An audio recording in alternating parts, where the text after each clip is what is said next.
अस्सलाम वालेकुम जी, welcome back to my channel. कैसे हैं आप सब? आई होप सब खैरियत से होंगे। अल्हम्दुलिल्लाह हम सब भी बिल्कुल ठीक हैं, खैर वाफियत से हैं। आज के व्लॉग मैंने स्टार्ट किया दोपहर के टाइम पे, हफ्ते का दिन है और अभी हम लोग जा रहे हैं टेलर के पास। कपड़े ले आए तो कपड़ों के साथ मैचिंग की लेसेस मैच करना एक बड़ा टास्क होता है। उसके बाद दर्जन को समझाने का टास्क होता है कि आपने बिल्कुल एज़ इट इज़ पोस्टर की तरह बनाना है। तो ये बहुत ही मुश्किल काम होता है और मुझे बहुत बोरिंग काम लगता है लेसेस वगैरह मैच करने का, क्योंकि इस पे बहुत ज़्यादा टाइम भी लग जाता है और काफ़ी ज़्यादा थकावट भी हो जाती है।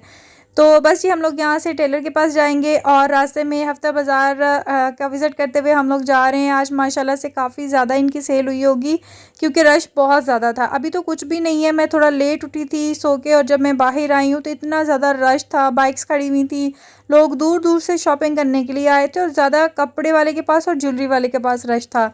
खैर जी, अभी चलते हैं टेलर के पास। ज़्यादा दूर नहीं है, 2 गलियां छोड़ के ही है उनका घर, लेकिन रोज़े के साथ जाना बहुत मुश्किल लगता है। हम लोग ज़्यादातर जो है ना इफ़्तार के बाद जाते हैं, बट इफ़्तार के बाद कभी कभी थकावट बहुत ज़्यादा हो जाती है तो तब भी जाया नहीं जाता और दिन बहुत कम रह गए हैं, तो इसी वजह से हम लोगों ने कपड़े देने हैं स्टिचिंग के लिए। वैसे हम लोगों ने अपनी तरफ से करवा लिए थे, कंप्लीट हो चुका था, लेकिन मेरी सिस्टर इन लॉ की तरफ से हर साल ईदी आती है। पहले तो मैंने सोचा कि ईद के बाद स्टिच कराऊंगी, लेकिन वो क्या है ना कि रहा नहीं जाता है। कोई लॉन का सूट गिफ्ट दे तो फिर बस होता है कि फ़ौरन से स्टिच कराओ और पहनो। फिर मुझे ये भी था, इतने प्यार से उन्होंने भेजा है तो मैं स्टिच कराऊंगी और फिर ईद के नेक्स्ट डे पहनूंगी इंशाल्लाह ताला। बस इसी वजह से हम लोग देने गए थे। और मसला ये होता है कि जब आप कोई ड्रेस देते हो ना, उनके साथ बंचेस वगैरह पैचेस वगैरह होते हैं तो टेलर पहले कटिंग करके देते हैं, उसके बाद मार्केट जाके लगवाना पड़ता है और फिर जो है उसके साथ जो एक्सेसरीज़ मैच करनी होती हैं वो करना।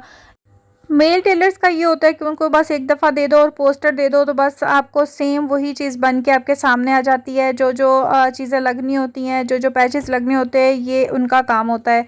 बट फीमेल्स का ये होता है कि उनको पहले से देना होता है, सारी चीज़ें कटिंग करके फिर वो देते हैं। हमारे यहाँ पे तो यही होता है कि हमने खुद पैचेस वगैरह लगवा के देने होते हैं।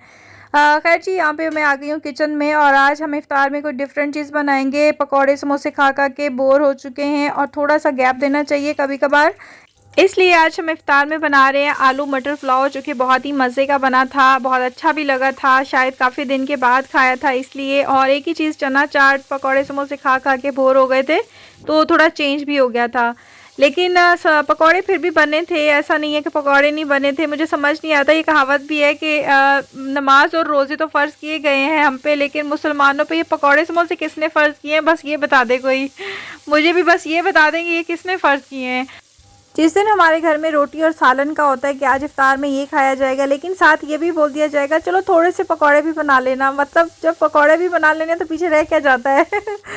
लेकिन एक तरह से बात भी है कि पकौड़े के बगैर इफ्तार नामुकम्मल सी अधूरी सी लगती है। और अच्छा, आज मुझे ऐसा लग रहा था कि जैसे हमारी इफ्तार की जो टेबल है ना खाली खाली सी लगेगी, लेकिन रमज़ान के महीने की ये बड़ी बात है, ये बड़ी बरकत है कि जिस दिन ऐसा होता है ना तो उस दिन कहीं ना कहीं से इफ्तार आ जाती है या कोई ना कोई खाने की अच्छी सी चीज़ आ जाती है। बिल्कुल ऐसे ही मरियम ने, हमने तो मटर पुलाव बनाया था तो मरियम ने ज़र्दा बहुत ही मज़े का बनाया था। नानी के घर से मीठे चावल आ गए और हमारी टेबल फिर से भरी भरी होना शुरू हो गई। तो अल्लाह ताला की देखें रहमत है कि अमीर है या गरीब है, टेबल उसका सजा ही होगा। रोटी सालन के साथ चलो और ज़्यादा चीज़ें ना सही, पकौड़े तो लाजमी होंगे, पकौड़े नहीं है तो समोसे लाजमी होंगे। और कभी ऐसा है कि कहीं पे कुछ नहीं बनाना तो कहीं ना कहीं से आ जाती है इफ्तार। तो ये कितनी है ना, कितनी ब्लेसिंग्स है हमारे लिए और सब बराबर हो जाते हैं इस महीने में। और कितनी मज़े की बात है कि इसी महीने में ज़कात और फितराना देने का भी हुक्म है, ताकि कोई गरीब जो है उसके दिल में कोई हसरत ना रह सके। ईद की शॉपिंग भी वो करते हैं खुले दिल से, खाते पीते भी हैं, सब कुछ खाने पीने को भी मिलता है। कितना अच्छा महीना है, कितना खूबसूरत महीना है। जब आखिरी अशरा होता है ना तो मेरे तो आंसू ही नहीं रुकते हैं। बस मुझे ये होता है कि अब ये महीना ख़त्म हो जाएगा और हम लोग वापस उसी ज़िंदगी में चले जाएंगे जहाँ पे तब हम बात बात पे गुनाह करते हैं, गीबत करते हैं, ना चाहते हुए भी कोई ऐसी बात हो जाती है जो किसी दूसरे की दिल आज़ारी हो जाए। लेकिन इस महीने में हम पूरी कोशिश करते हैं किसी की बात ना करें, कोई किसी की गैर मौजूदगी में कोई ऐसी बात ना करें कि जिसको गीबत कह दिया जाए। और इस तरह का हम सोच समझ के हर कदम उठाते हैं।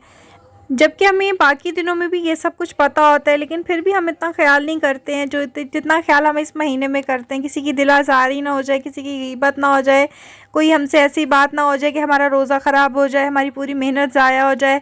तो बस ये अल्लाह ताला से दुआ है कि अल्लाह ताला हम सब के रोज़े कबूल फ़रमाए, हम सब की इबादत को कबूल फ़रमाए और अल्लाह ताला हमें तौफ़ीक दे अमल करने की। आमीन सुम्मा आमीन। बस यहीं पे कर देंगे व्लॉग का एंड। आज का व्लॉग बहुत छोटा सा था, आई होप आपको पसंद आया होगा। वीडियो अच्छी लगी है तो वीडियो को लाइक शेयर और सब्सक्राइब करना मत भूलिएगा। दुआओं में याद रखिएगा। मिलेंगे एक और नई वीडियो के साथ, तब तक दीजिए इजाज़त। अल्लाह हाफिज़।